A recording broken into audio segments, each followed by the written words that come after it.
alguna manera va a ser la primera vez que voy a intentarlo, porque como ha comentado también Sonia, como ha comentado Sonia,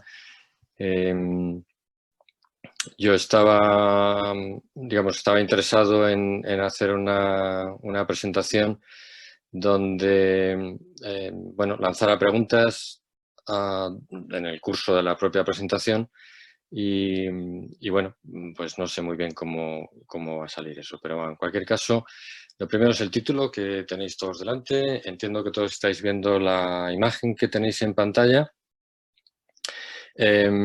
Y bueno, también haré una reflexión porque el hecho de que se produzca la conferencia en esta situación en la que estamos, de alarma sanitaria, pues quizá uno se podría preguntar realmente hasta qué punto pudiéramos o se puede conectar desde la psicobiología temas como los que definen el título de socialidad, prosocialidad e inmoralidad. Y yo creo que esta situación, sin duda muy desafortunada que estamos viviendo todos, es una situación donde, digamos, es una oportunidad para ver en acción la socialidad, es decir, tres aspectos de la naturaleza humana, que son las que dan al título principal de mi presentación. Y bueno, haré referencia a ello con algunos ejemplos a medida que vaya avanzando. Bueno, veis que la presentación tiene un título y un subtítulo y entiendo que la mayor parte de los que me estén escuchando, bueno, salvo alguno de todos los asistentes que ya me he enterado que son profesores, estaréis probablemente dando la asignatura de Fundamentos de Psicobiología 2, por tanto habéis pasado por la 1 y me pregunto hasta qué punto lo que hasta ahora habéis estudiado sobre psicobiología os ha hecho reflexionar acerca del propio concepto de psicobiología, porque el subtítulo de esta presentación, que veis que es una aproximación desde la psicobiología, yo tengo una gran curiosidad y para mí va a ser un indicador de cuál es vuestra situación actual respecto al concepto que tenéis de psicobiología. La pregunta que os quiero lanzar ya mismo, y que ya digo que a mí me va a situar un poco en el contexto de cuál podría ser vuestra expectativa acerca de qué es lo que pinta un psicobiólogo estudiando o, digamos, haciendo una incursión en el estudio de la socialidad, la prosocialidad y la moralidad, y es cuál es el concepto de psicobiología que tenéis. Y si alguna de vosotras se anima a darme una definición, vamos, varios de vosotros podéis hacerlo, pues estaría encantado. ¿Qué es la psicobiología para vosotros? Teniendo en cuenta que es un área dentro de las áreas que configuran la psicología en España, al menos. Lanzo la pregunta. ¿Qué es la psicobiología para vosotros? No sé, a mí me suena un poco tu propuesta, algo que he leído de un tal Stephen Porges, no sé si le conoces, que tiene, pues él ha sacado una teoría que se llama la teoría polivagal y entonces mezcla mucho la neurociencia con el sistema el sistema vagal dorsal y cómo ante situaciones de estrés podemos responder de tres maneras diferentes, ¿no? La primera es mediante el sistema vagal, creo que el ventral, es decir, mediante vocalizaciones o los gestos de la cara, ¿no? Algo más social. Luego el sistema de lucha y huida y luego ya si el estrés es tan fuerte, pues o nos paralizamos o nos inmovilizamos y nuestras constancias vitales se ven completamente inhibidas. Vale, desconocía esta perspectiva que acabas de contar y yo os, digamos, rehago la pregunta para plantearlo, es más genérica. Es decir, no estoy pretendiendo acercarme a cuál puede ser la manera de concebir la psicobiología desde quizá diferentes autores muy concretos o escuelas muy concretas, sino planteándonos simplemente que la psicobiología da toda la impresión que debe ser alguna forma de, digamos, una aproximación donde se establece alguna relación entre la biología y la psicología. Os quería preguntar, voy a rehacer la pregunta, ¿cuál es el papel de la biología en la psicología? ¿De qué manera la biología puede contribuir a los fenómenos que le interesan a un psicólogo? Bueno, yo creo que es el estudio de la conducta humana desde el punto de vista y el estudio de la fisiología y la biología humana y del sistema, de todos los sistemas que conforman el sistema nervioso, todo lo que está implicado en la conducta. Vale, yo creo que con estas dos aportaciones van a ser dos buenas, digamos, dos buenos ejemplos para justificar, y esto no estaba preparado, para justificar que voy a empezar por, de alguna manera, perfilar cuáles son las características, digamos, las señas de identidad de la aproximación psicobiológica que yo adopto y que voy a utilizar de alguna manera para dar respuesta a las preguntas que se plantean los que investigan la socialidad, la prosocialidad y la moralidad. ¿Y qué podemos aportar al estudio de esos tres fenómenos tan importantes en la conducta humana y no humana desde la psicobiología? Entonces voy a empezar, un segundo. Bien, digamos que esto que estáis viendo en pantalla define el título y el subtítulo de la presentación. Entonces, tenemos, por un lado, cuál es el fenómeno o los fenómenos que nos interesan. Pues ya habéis visto que son esos tres que vamos a ver dentro de un momento.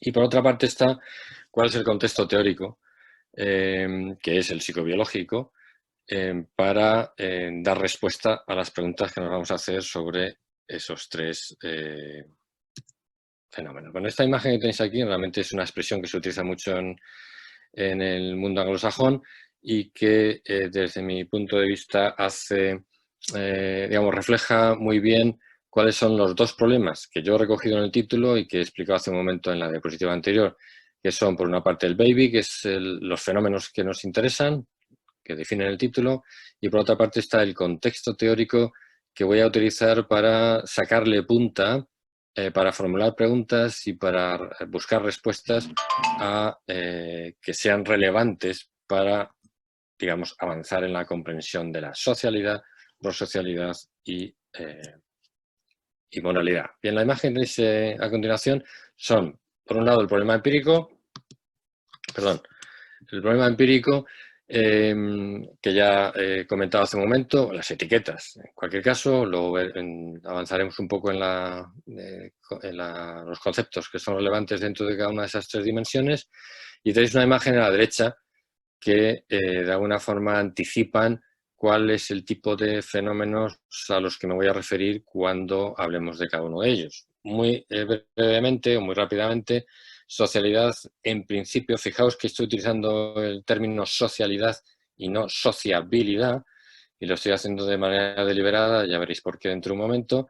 Se refiere, en principio, al simple hecho de que los individuos, es lo que tenéis aquí en la pantalla, tenéis ahí una demostración donde Hitler tiene reunido a miles de personas durante, en fin, aquellos momentos de la etapa pre y probablemente durante la Segunda Guerra Mundial.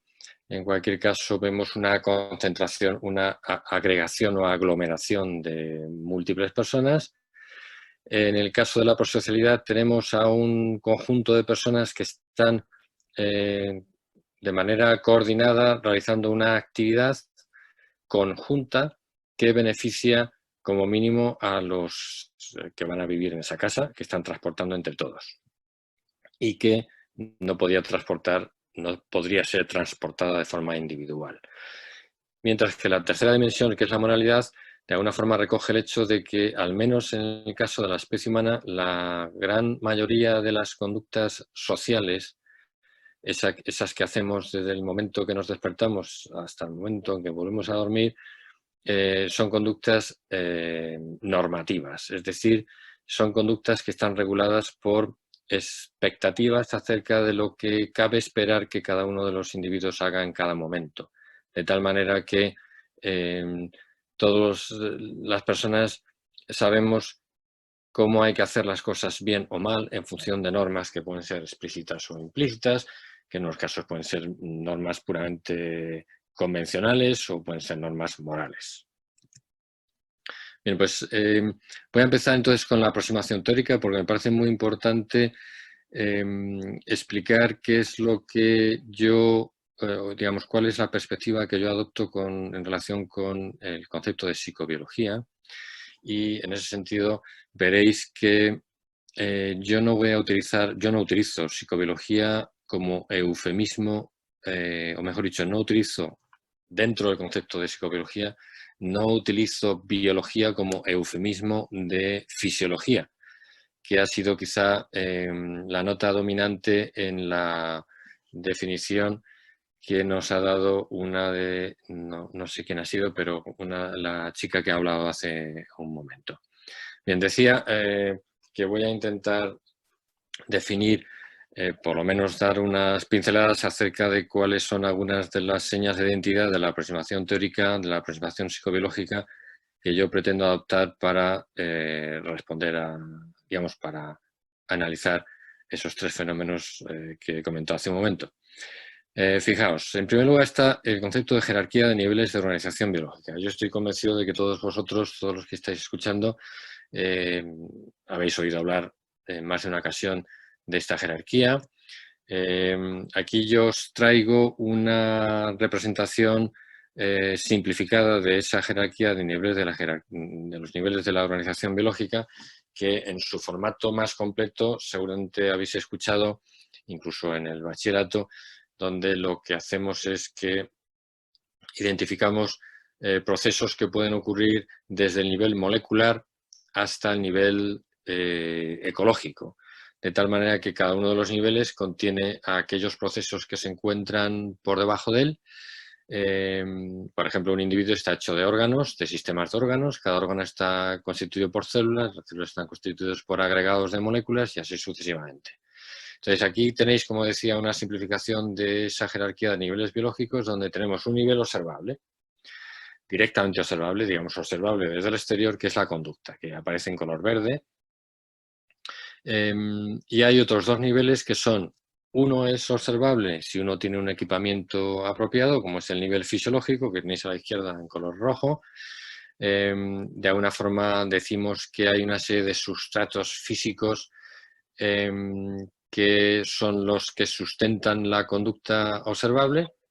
Y en el lado derecho tenemos otro nivel que es el nivel psicológico, que, como sabéis, sustenta la conducta, pero no es directamente observable, sino que tiene que ser inferido a partir de la conducta observable. Si tenemos una serie de procesos privados, los procesos psicológicos, por ejemplo, la motivación o la emoción o el razonamiento o las creencias, que nos van a ayudar a entender por qué los sujetos mostramos o no determinadas conductas.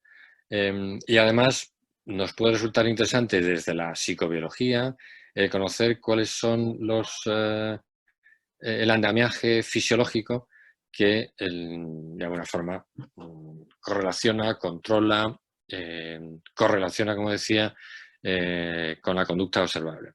Y tenéis también en la imagen otro aspecto muy importante, y es que la conducta finalmente tiene consecuencias. Y esas consecuencias, dos de las categorías generales de consecuencias son las que tienen que ver con el bienestar del sujeto y otras tienen que ver con la eficacia biológica. El bienestar de los sujetos, como sabéis, es una variable muy relevante en psicología.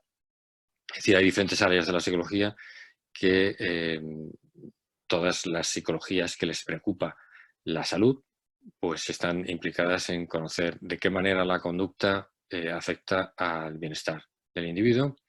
Y además, para un psicobiólogo es muy relevante el estudiar cuáles son las consecuencias que la conducta tiene sobre los componentes de la eficacia biológica. Yo asumo que algunos de estos componentes, o mejor dicho, el propio concepto en sí de eficacia biológica no es un concepto que os resulte extraño, porque es clave en biología.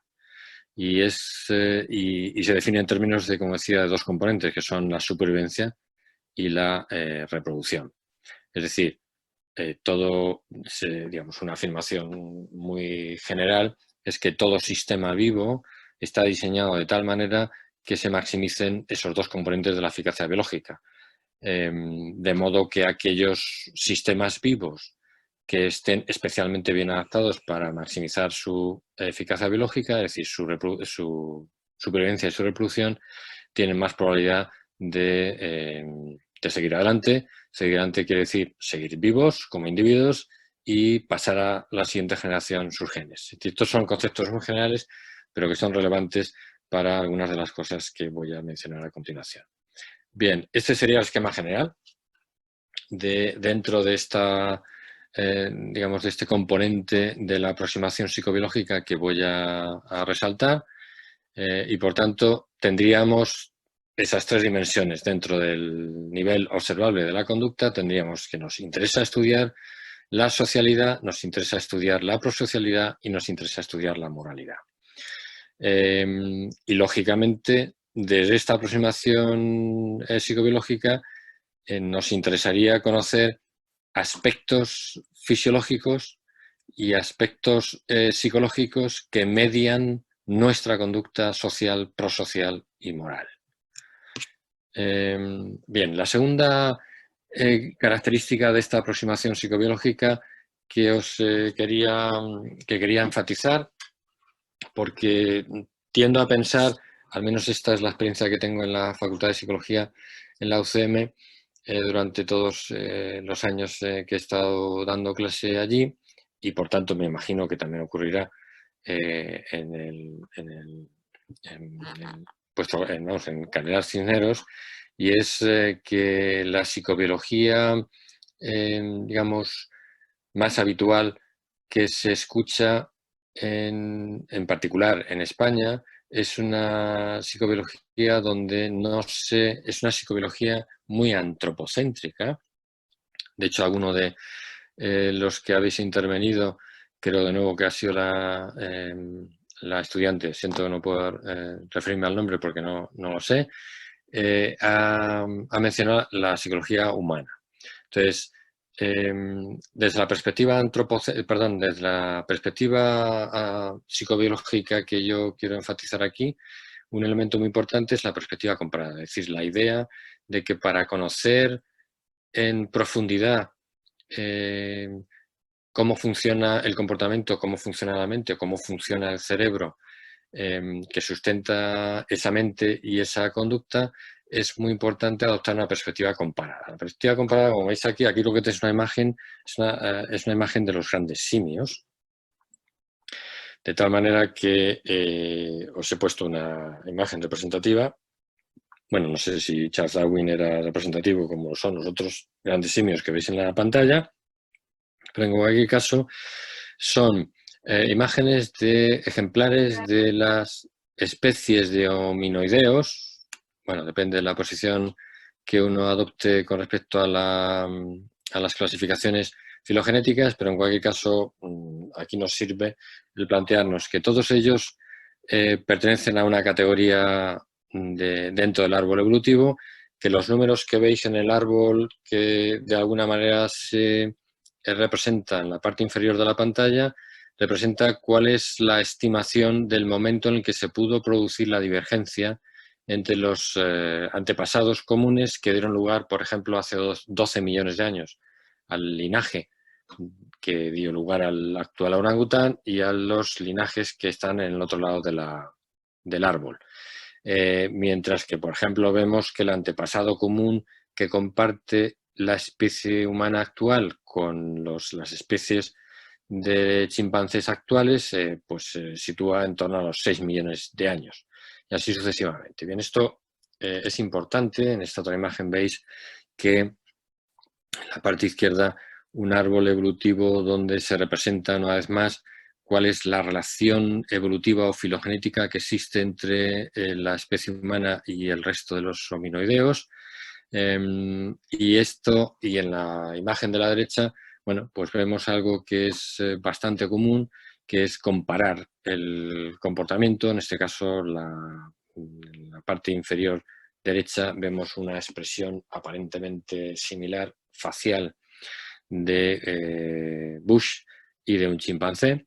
Y decía que esta perspectiva comparada es tremendamente importante en la psicobiología, en esta concepción de psicobiología que yo os estoy contando, porque, insisto, es muy importante averiguar en qué medida compartimos o nos diferenciamos, no solamente el humano del resto de las especies que veis en el árbol, sino también esas otras especies entre sí, y hasta qué punto esas semejanzas, en el caso de que las haya, son semejanzas debidas a que tenemos un ancestro común que ya desarrolló esas características que unos y otros hemos heredado de ese ancestro común, o si por el contrario esas semejanzas en realidad son el resultado de procesos de convergencia evolutiva.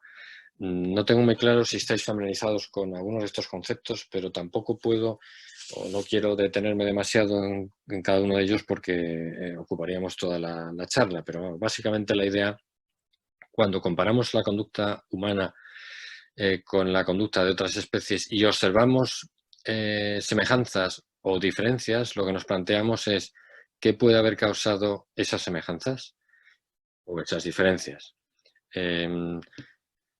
Y esto es tremendamente importante en cualquier estudio comparado en el que utilicemos animales como modelos, como modelos del humano, o cuando utilizamos animales o incluso humanos como modelos del fenómeno que nos interesa. Por ejemplo, nos puede interesar, como veremos dentro de un momento, estudiar la socialidad, la prosocialidad y la moralidad, no solamente en la especie humana, sino también en otras especies. Nos puede interesar investigar hasta qué punto lo que observamos en la especie humana se puede reconocer, aunque sea a un nivel rudimentario, como, podríamos decir, precursores de esos fenómenos en otras especies.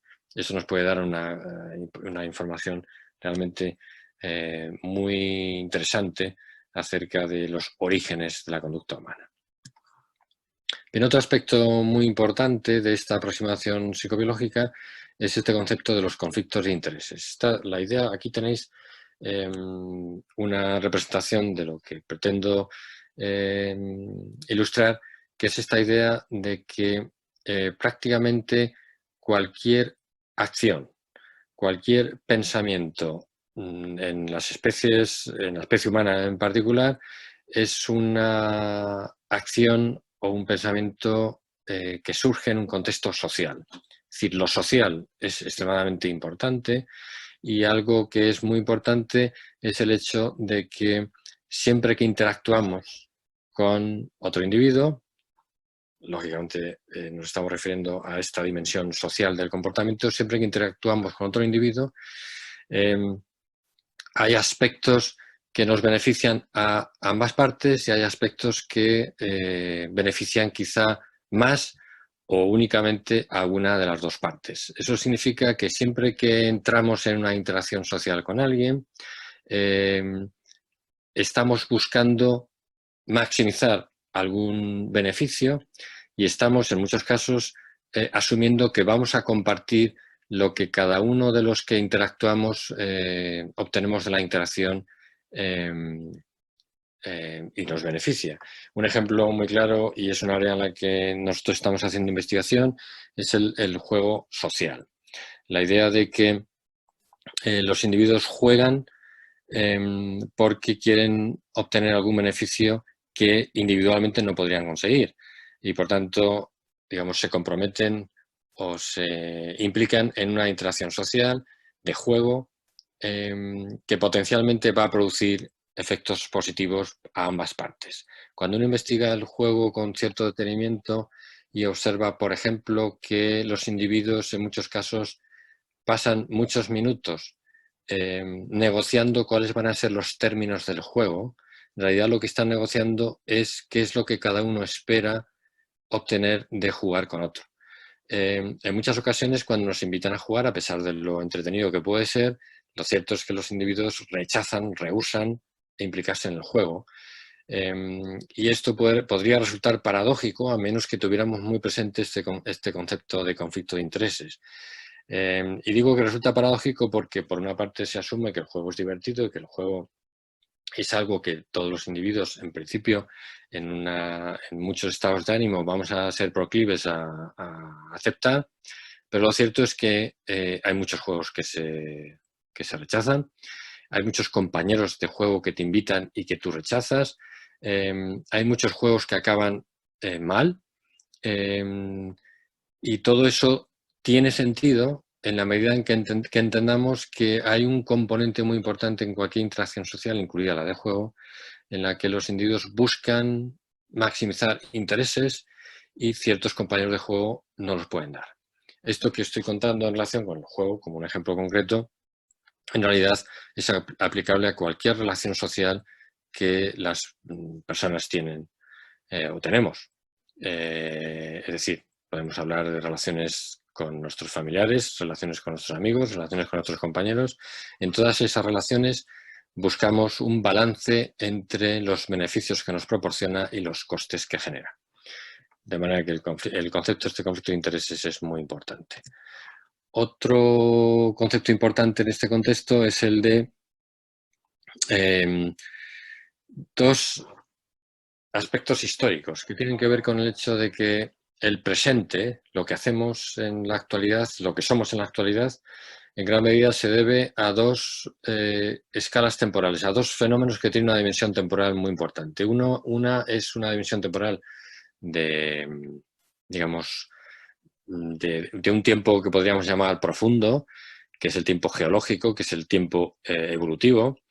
Como veis en la imagen inferior, ahí tenéis una representación que a los efectos de lo que yo quiero ilustrar es útil, a pesar de que transmite una idea que puede ser, que es de hecho muy conflictiva, que es la idea de la evolución como progreso. Lo que estamos viendo ahí es el hecho de que lo que somos en la actualidad en gran parte se puede explicar por lo que fueron nuestros ancestros y los ancestros de nuestros ancestros. Es decir, que hay un componente histórico evolutivo que en la medida en que lo investiguemos nos puede aportar una gran información acerca de por qué somos lo que somos en la actualidad. Por ejemplo, nuestra naturaleza social o prosocial o nuestra naturaleza moral, hasta qué punto en parte puede explicarse por acontecimientos que se han producido en el pasado de la historia evolutiva de nuestra especie. En la imagen de la derecha vemos también la historia en una escala temporal mucho menor, que es la historia desde el momento en el que somos concebidos hasta el momento en el que morimos. En este caso, una vez más, explicamos lo que hacemos en la actualidad, pues apelando a aquellas experiencias, por ejemplo, que hemos tenido desde el momento que fuimos concebidos hasta cualquier momento de nuestra historia postnatal o de nuestra historia reciente. Es decir, obtener información acerca de estos dos componentes históricos es muy importante para tener una visión mucho más completa de por qué nos comportamos en un momento dado de la manera que lo hacemos. Y en el siguiente aspecto de esta perspectiva, esta aproximación psicobiológica que os quería presentar, tiene que ver con dos ejercicios que para mí son muy importantes y que por tanto incorporo a la perspectiva, a la aproximación psicobiológica, que son dos ejercicios de integración. En esta primera que veis aquí que pone perspectiva integradora 1, se refiere a que vamos a integrar información sobre procesos que ocurren en diferentes niveles de la jerarquía biológica. Así ya os he mencionado, ya digamos, hecho alusión a qué es lo que se entiende por niveles de organización a los niveles de organización biológica. Aquí tenemos el nivel del cerebro, es decir, niveles por debajo del individuo completo. Tenemos otro nivel que es el de los procesos estos privados inobservables que tienen que ser inferidos a partir de la conducta, que es el nivel psicológico. Aquí tenéis un ejemplo con emociones y creencias. Y por último está el nivel observable, que es en nuestro caso la socialidad, la prosocialidad, la moralidad, es decir, cualquier expresión del comportamiento social, prosocial o moral. Es decir, hay un énfasis muy importante, y esto hace referencia también a las definiciones que se dieron al principio de las dos estudiantes que han participado respondiendo a la pregunta que lancé al principio, y es la idea de que la psicobiología no, o mejor dicho, la biología en psicobiología no se circunscribe o no se limita a la aportación que nos pueda dar la neurociencia o la fisiología en general sobre qué procesos cerebrales de alguna manera están activados durante ciertas actividades mentales que comportamentalmente se expresan pues por ejemplo con conductas sociales, prosociales o morales. El énfasis en esta perspectiva, en esta aproximación psicobiológica, es la idea de que debemos estudiar, en la medida de lo posible, debemos estudiar e integrar información acerca de procesos neurales, por ejemplo, de la actividad del sistema inmunitario, de la actividad del sistema endocrino, de la actividad del sistema nervioso central o periférico, relacionar eso con procesos que ocurren a nivel psicológico y con los procesos comportamentales.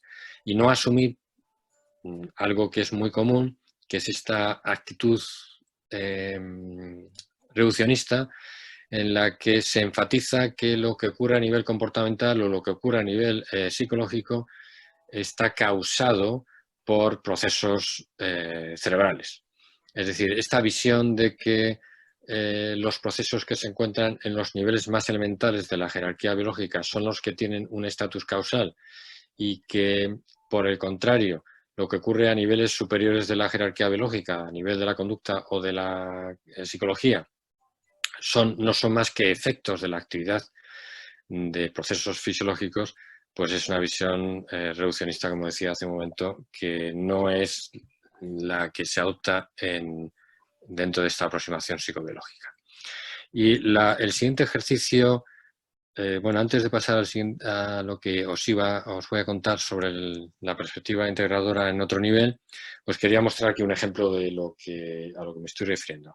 Fijaos, esto que estamos viendo aquí son expresiones faciales. En la parte de la izquierda tenemos claramente expresiones faciales de asco, que están relacionadas con la emoción de asco, de rechazo, ante un estímulo que, por el motivo que sea, es valorado como negativo. Y en la imagen de la derecha tenéis también, pretende ser la cara que muestra una mujer que está embarazada en el primer trimestre y que está experimentando esa sensación de náusea y de vómito que tienen durante ese periodo.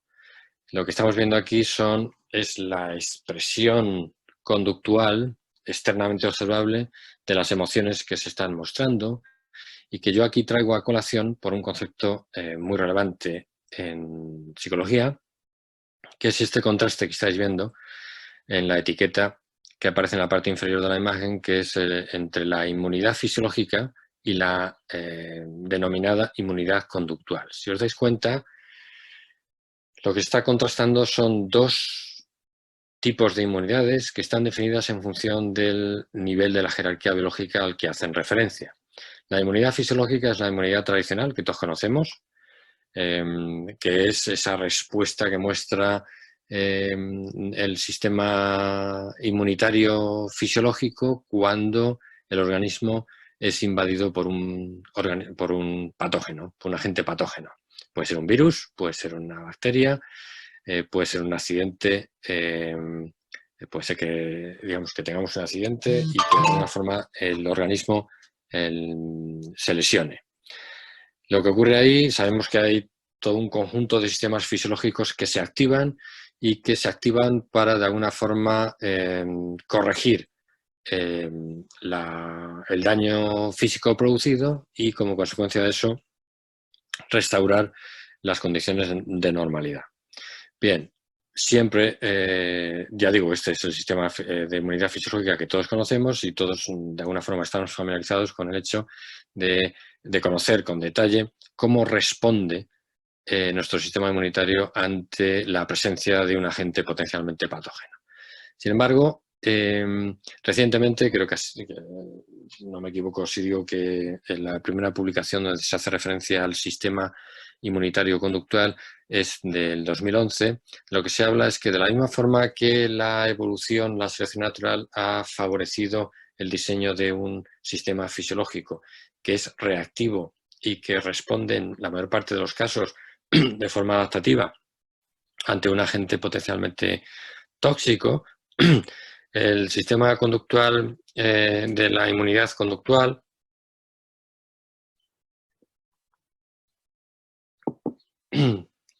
que se postula, lo que plantea es que nuestro sistema psicológico también ha sido diseñado, ha sido esculpido por la selección natural en el curso de la evolución para responder ante situaciones que pueden ser potencialmente dañinas para nuestra salud, con emociones como estas que estáis viendo aquí, de asco, que lo que hacen es generar conductas de rechazo, conductas que nos alejan de aquellos estímulos que nuestro sistema cognitivo ha interpretado como potencialmente dañinos.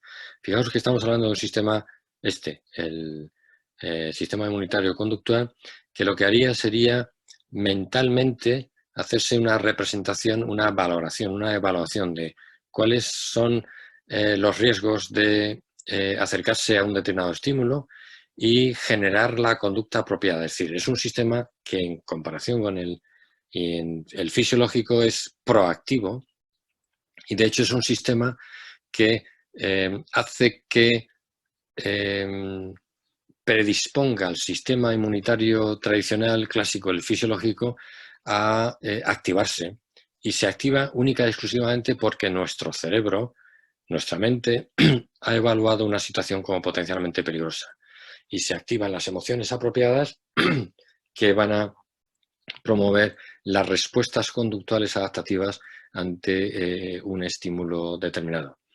No cabe duda de que esto a lo que me estoy refiriendo en este momento es muy actual por la situación de crisis en la que nos encontramos y de aislamiento, y pone de relieve lo importante que es la psicología, lo importante que son los procesos psicológicos para gestionar una respuesta conductual que por otra parte arrastra, y no es causada, sino que arrastra al sistema inmunitario fisiológico tradicional.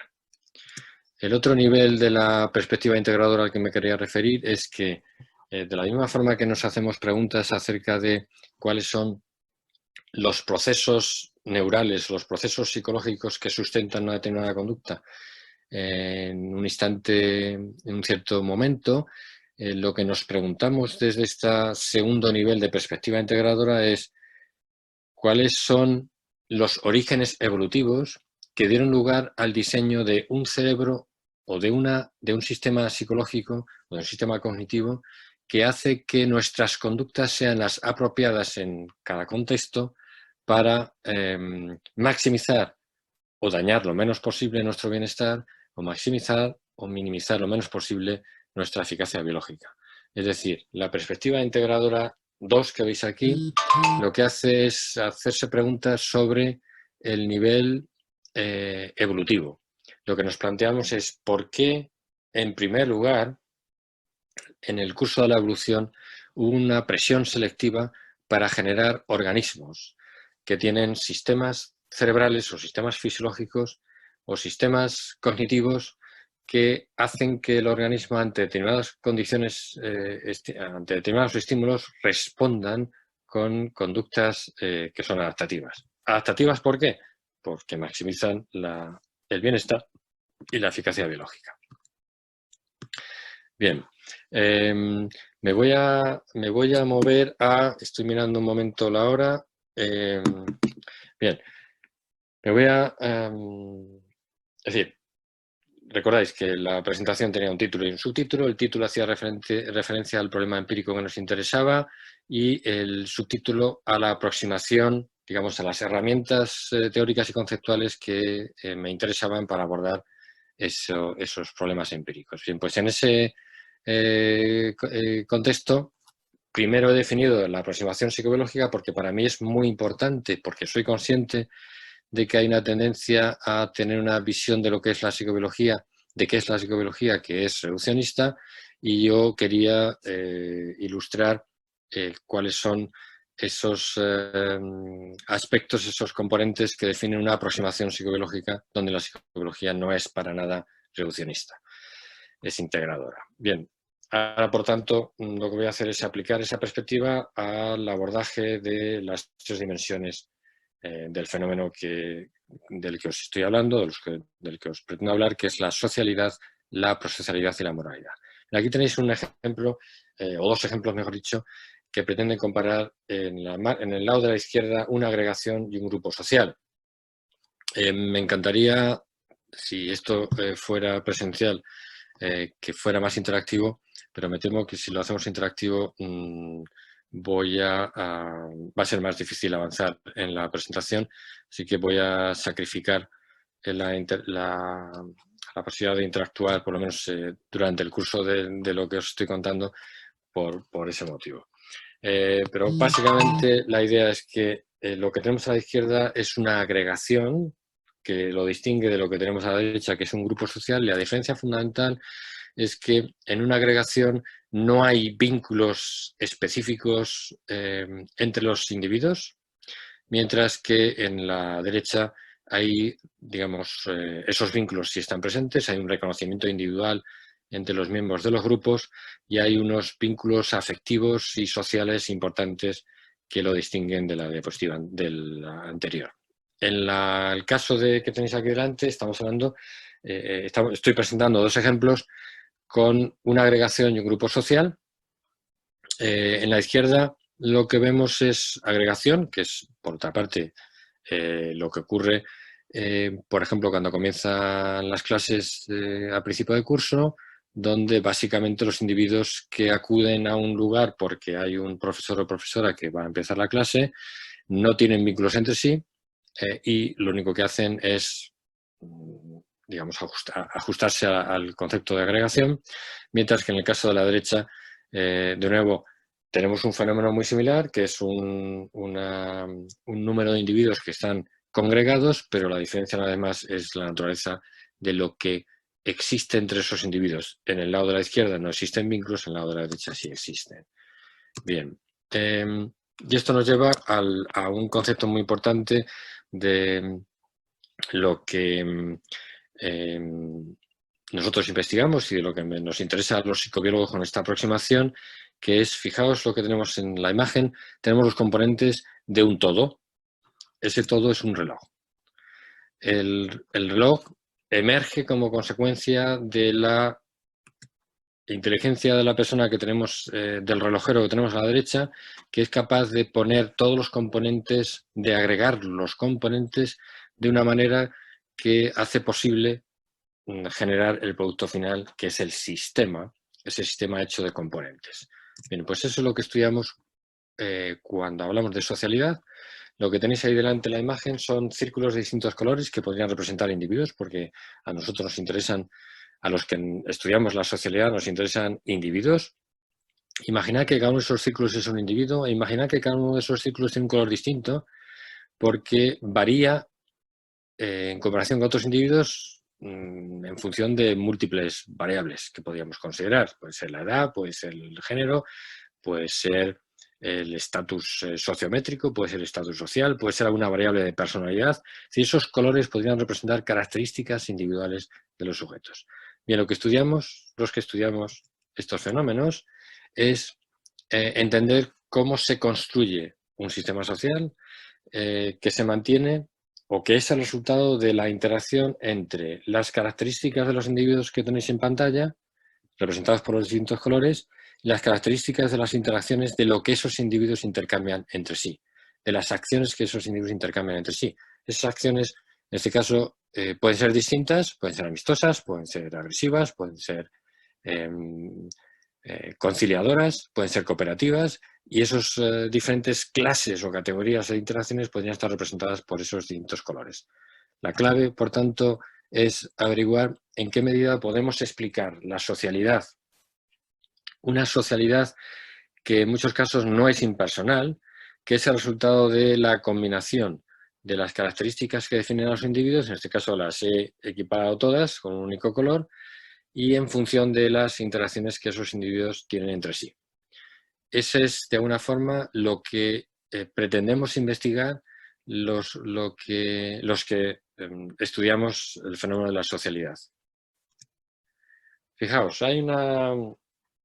esto nos da pie de alguna forma a ilustrar de qué manera nos podemos enriquecer con la investigación, no solamente de ese lado observable al que hacía referencia hace un momento, sino que también nos interesa averiguar cómo están implicados los procesos psicológicos y cuál es el andamiaje neural que da soporte tanto a la actividad psicológica como a la conducta. Esto que estáis viendo delante representa a un paradigma muy utilizado en este campo y que en particular han utilizado los autores responsables de esta teoría que se conoce como la teoría del solapamiento del dolor físico y del dolor social. Aquí estamos viendo el juego que se conoce como el Cyberball Game, y lo que estamos viendo en pantalla es en la parte inferior de la pantalla, o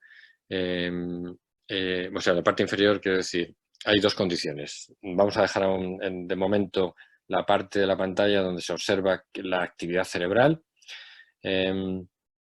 y vamos a centrarnos en la parte superior donde tenemos dos condiciones, la condición de inclusión social y la condición a la derecha de exclusión social. Fijaos que aquellos que estudiamos la socialidad nos interesa mucho estudiar un fenómeno que es, perdón, un segundo.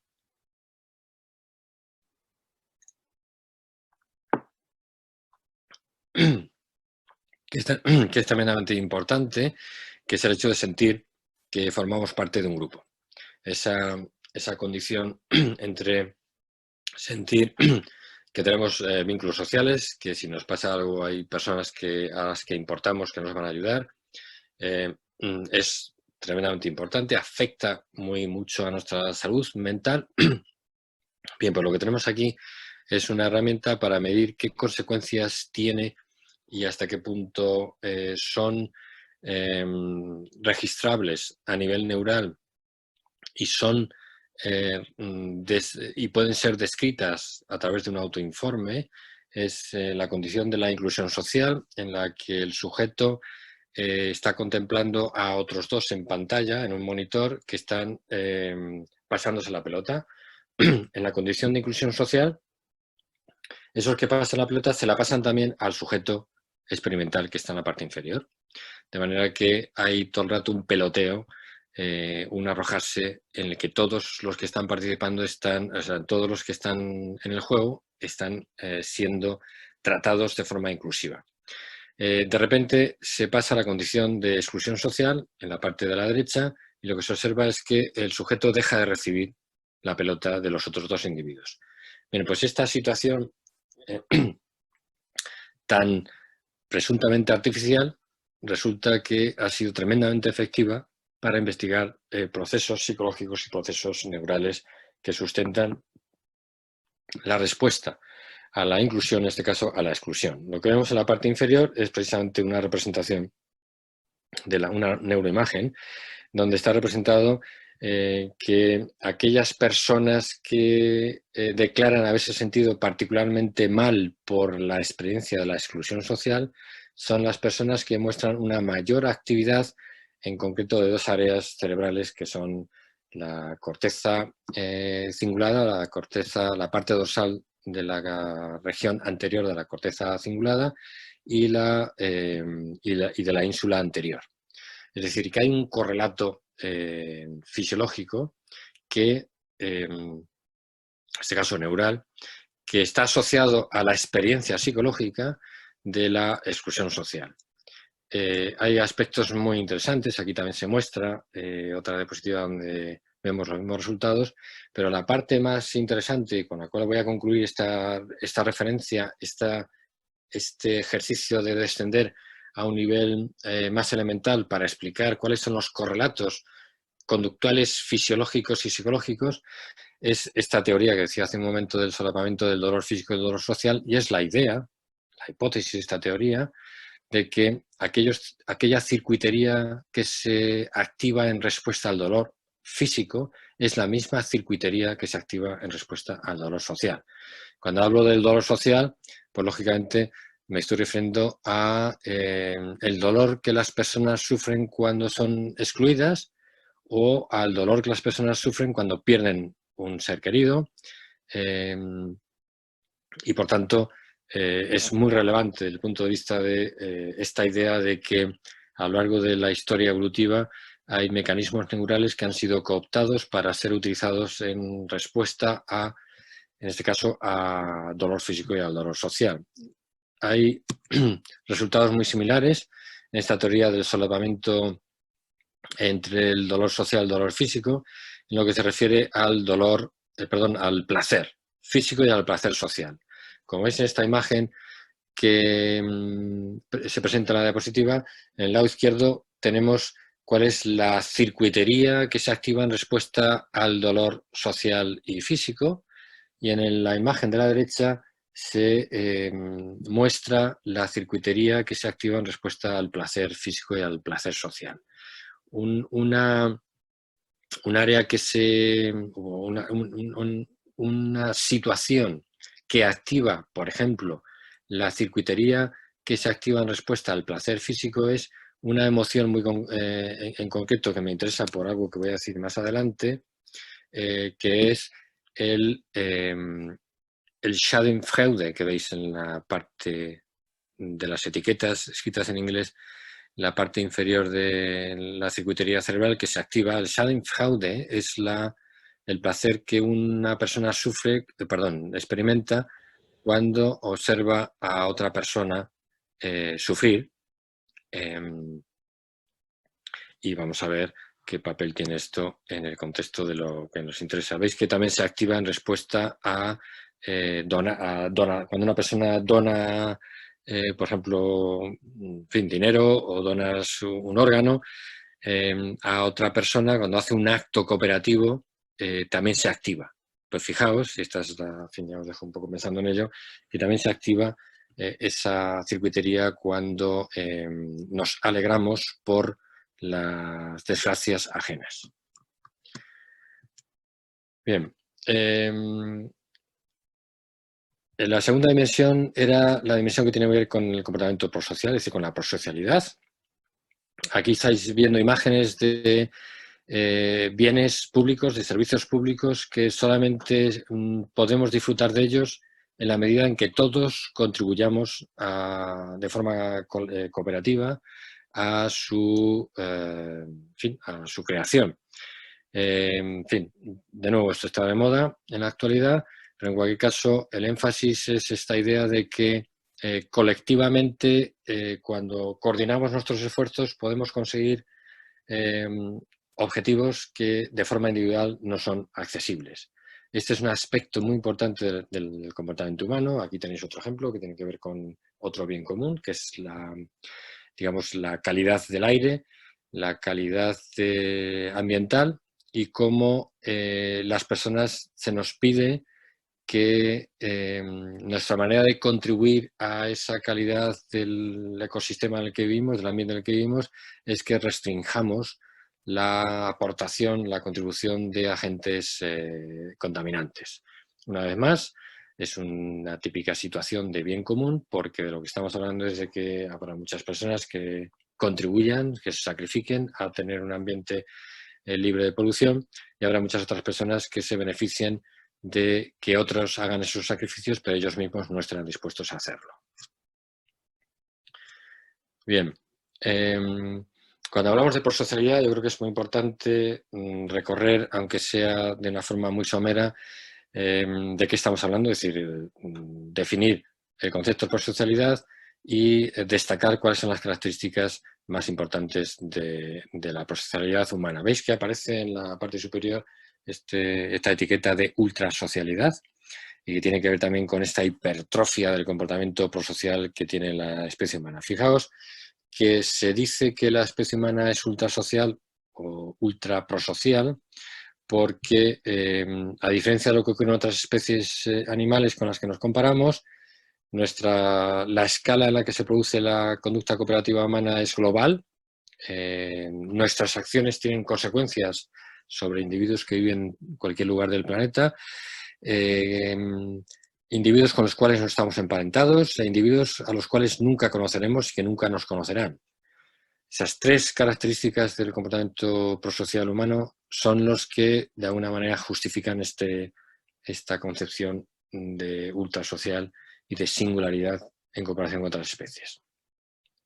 Si quisiéramos clasificar las categorías de conducta prosocial, pues hay una clasificación muy habitual que distingue dos categorías en primer lugar, que son ayudar y otra es compartir, y en ambos casos pues se hace una subdivisión posterior que es la ayuda instrumental, que es ayudar a alguien con algún elemento material para que consiga acceder a algo que de otro modo no conseguiría, y otro es la ayuda emocional, cuando una persona necesita, en fin, se encuentra en un estado de ánimo bajo, pues cuando hemos sufrido cualquier percance, pues la ayuda emocional es tremendamente importante. En el caso de la otra categoría, que es compartir, pues es una vez más compartir recursos materiales o recursos no materiales. Los recursos no materiales, pues por ejemplo, es compartir información, que es muy importante una vez más en la especie humana. Bueno, aquí tenéis una imagen de esas cuatro subcategorías, de las categorías ayudar y compartir, con las cuales todos estamos familiarizados porque nosotros diariamente estamos realizando acciones, bueno, o tomando la decisión de no hacerlo, acciones prosociales o acciones egoístas. Bien, hay una clasificación muy interesante de las interacciones sociales en las cuales lo que se mide es cuál es el efecto que tiene la acción que realiza un sujeto, lo que llamamos el sujeto actor, cuál es el efecto positivo o negativo que tiene sobre él mismo y sobre el receptor de la acción. Básicamente la representación que vais a ver a continuación vais a tener siempre de forma genérica dos efectos posibles, la valencia positiva o negativa, como decía antes. A la izquierda de la raya sería el efecto que tiene sobre el actor y a la derecha el efecto que tiene sobre el receptor. Os podéis imaginar que en este caso tenemos un ejemplo concreto en el cual la acción, si tiene un efecto positivo tanto sobre el actor como sobre el receptor, de lo que hablamos es de cooperación o de mutualismo. En el caso de abajo, seguro que eso os habrá pasado, bueno, no creo que os haya dado tiempo a procesar la información, pero básicamente lo que tenemos es un ejemplo de una acción en la que el receptor, el que está a la derecha, obtiene un beneficio, mientras que el actor sufre un coste. Esa es la definición de conducta altruista. Bueno, hay muchas otras categorías que os las voy a poner en un momento para que tengamos una visión más amplia, pero sí que ya os voy a plantear una de las paradojas más importantes de la conducta prosocial en la especie humana y en otras especies, y es la idea de que cuando un individuo es altruista, por definición, corre el riesgo de que el receptor no lo sea. Cuando un individuo, por ejemplo, recicla y de esa manera contribuye a que no haya tanta polución, se puede enfrentar a una situación en la que haya otros individuos que no lo hagan. Es decir, la sombra, o mejor dicho, el fantasma de los tramposos o de los parásitos es un problema fundamental que siempre ha preocupado o ha interesado a los biólogos y a los psicólogos a la hora de interpretar por qué razón el comportamiento en este caso de la especie humana, es prosocial. ¿Por qué la prosocialidad es tan importante en la especie humana? ¿Cómo resuelve la especie humana, de hecho no solo la especie humana, sino otras especies, el riesgo de que proliferen los tramposos, aquellos que se benefician que comparten los beneficios de la cooperación de otros y sin embargo no comparten los costes de cooperar? En este contexto surge fundamentalmente y de forma singular en la especie humana lo que se llama el comportamiento de castigo, que puede tener diferentes manifestaciones, como veis en la imagen. C significa coste, B significa beneficio, pero vamos a referirnos a ello un poco más adelante. Aquí tenemos una singularidad, una seña de identidad de la prosocialidad en la especie humana, que es el castigo.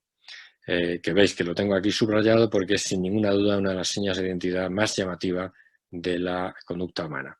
Y fijaos que es muy llamativa y es muy importante por algo que es singular en la especie humana y es precisamente esa tercera dimensión con la que yo abría la presentación, el título de mi presentación, que es la moralidad, que es el hecho de que el comportamiento humano es extremadamente normativo y de que los sujetos, de hecho, desde una muy temprana edad, estoy hablando en el caso de nuestra especie, de sujetos que pueden tener apenas un año de edad, ya muestran signos de ser sensibles a las normas que se rompen y la tendencia a responder con conductas de castigo, con conductas de reforzar negativamente aquellos comportamientos que se alejan, que se desvían de la norma.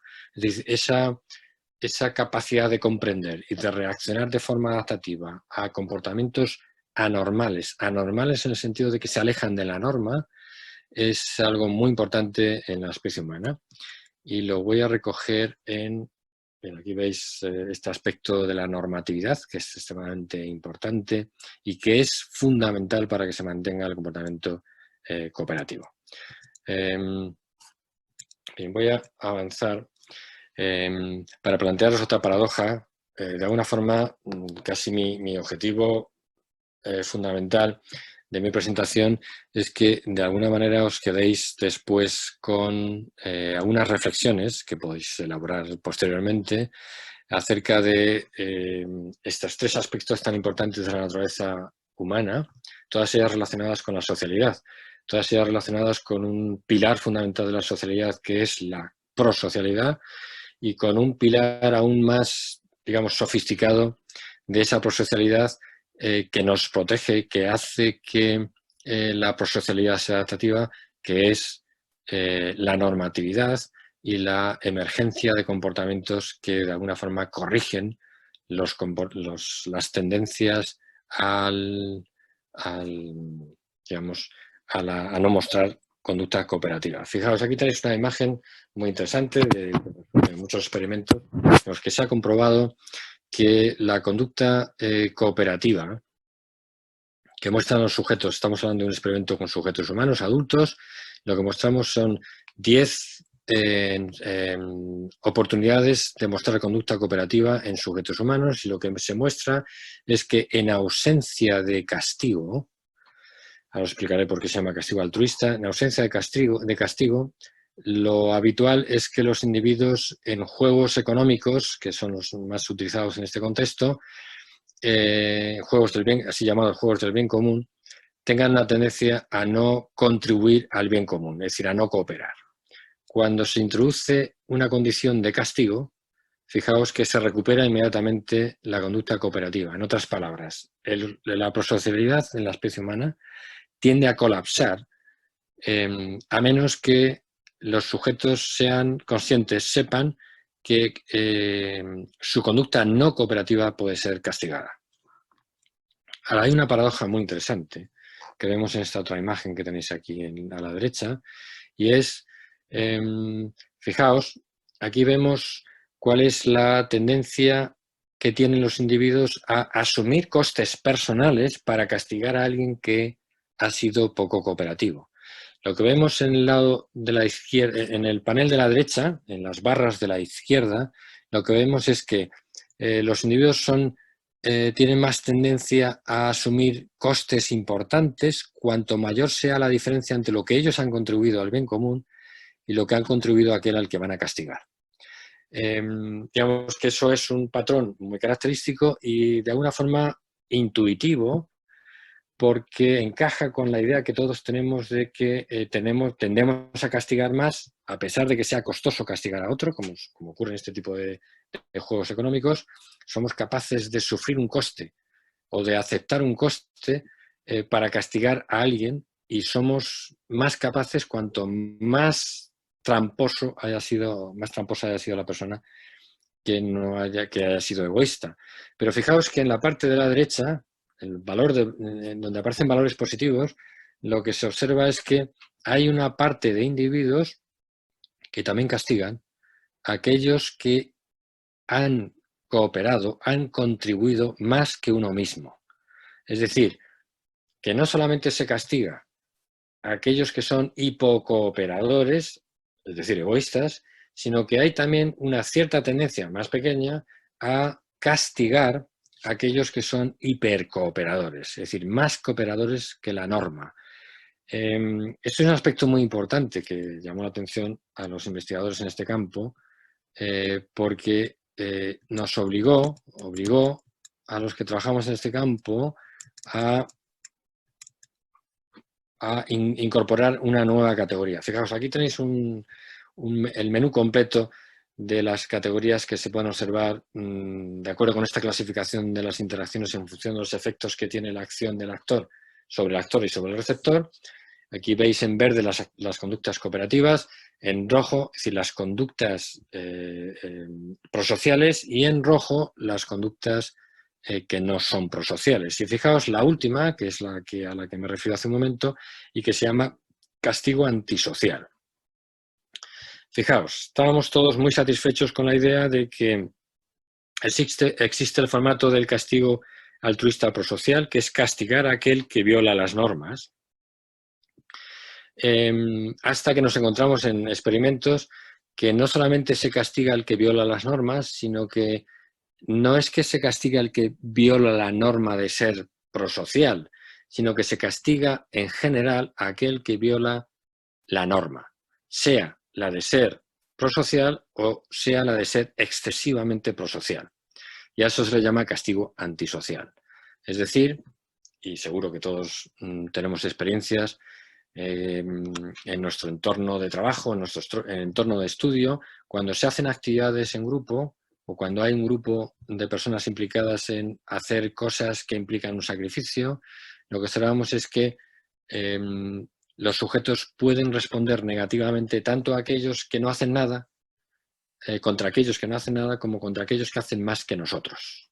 Y eso se llama castigo antisocial. Bien, como estamos un poco escasos de tiempo ya, y me gustaría que en algún momento pudiera haber la oportunidad de interactuar, voy a pasar más directamente a un aspecto concreto que me gustaría que quedara recogido en mi presentación. Por una parte, quería deciros que hay una herramienta que se utiliza mucho en este contexto para medir cuáles son las condiciones que de alguna forma motivan a las personas a mostrar comportamientos cooperativos, como son los juegos económicos, que se utilizan no solamente en psicología o en psicobiología en este caso, sino también en economía, que es el juego del dilema del prisionero, el juego del bien común, juego del dictador o juego del ultimátum. Básicamente tiene que ver con el reparto de beneficios y de costes. Cada uno de los juegos de alguna forma articula la matriz de beneficios y de costes de una forma distinta, y lo que uno busca con estos juegos es de alguna forma reproducir situaciones de la vida real y comprobar hasta qué punto, digamos, en una situación experimental podemos identificar cuáles son las variables psicológicas, incluso las variables estudiadas en otros niveles de la jerarquía biológica, que correlacionan con ese comportamiento cooperativo. Por ejemplo, nos podemos plantear cómo es posible que haya personas que no sigan el axioma canónico, que es si yo tengo los recursos y me preguntan cuántos quiero compartir, como ocurre en el caso del juego del dictador, en muchas, vamos, se ha encontrado cuando se utiliza estos juegos económicos en diferentes grupos humanos, diferentes culturas, se ha comprobado que hay una tendencia a que el dictador, el único que tiene la decisión de repartir o no parte de lo que le han dado, en ofrecer entre un 40,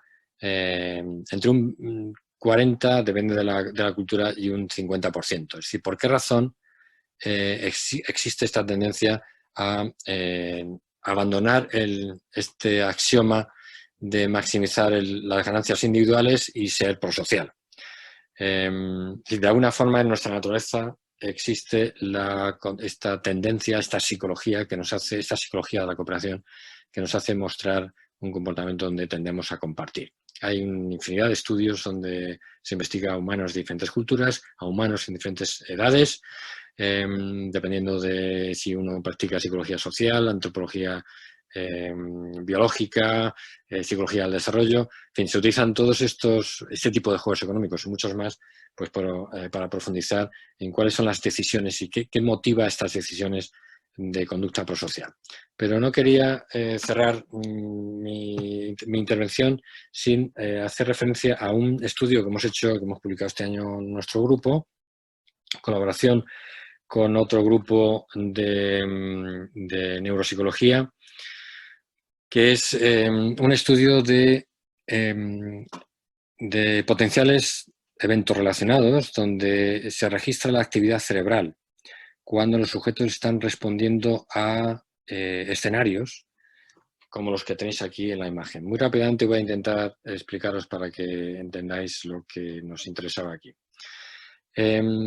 Sabéis que, he comentado que es muy interesante estudiar no solamente la conducta observable, es decir, cómo desempeñan los sujetos, cómo se comportan los sujetos en una tarea, sino también investigar cuáles pueden ser las emociones que experimentan los sujetos y cuáles pueden ser cuál puede ser la actividad cerebral que está correlacionada con esas emociones.